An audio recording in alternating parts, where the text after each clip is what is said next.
FING, c'est une association qui existe depuis 17 ans maintenant et qui s'est donné comme mission de produire et partager des idées neuves et actionnables pour anticiper les transformations numériques. Donc qui travaille au croisement des innovations technologiques et numériques et des questions de société. Il faut d'abord probablement sortir de Tech for Good. Ce qui laisse toujours entendre que le cœur de l'innovation est technologique, ce qui ne l'est pas.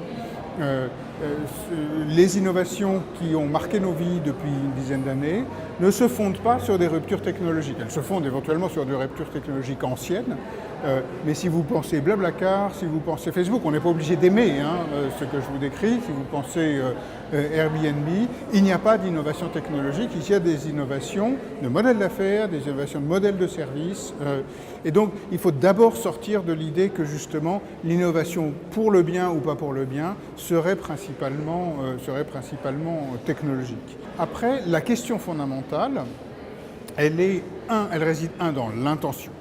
Est-ce que l'intention de produire un effet écologique ou social positif est profondément inscrite dans votre projet ou est-ce que c'est un truc en plus ?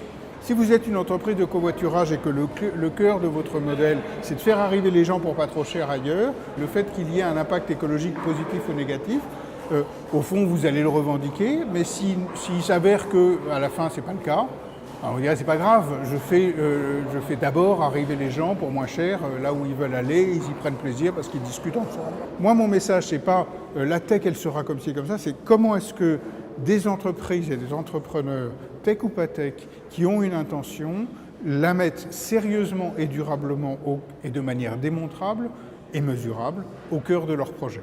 Et c'est autour de ça qu'on a construit ce qu'on appelle le référentiel d'innovation facteur 4. C'est justement parce que l'outil pour organiser le dialogue entre des innovateurs, leurs partenaires financiers ou pas financiers, manquait sur la question de l'impact et sur le lien indissociable entre modèle d'affaires et modèle d'impact.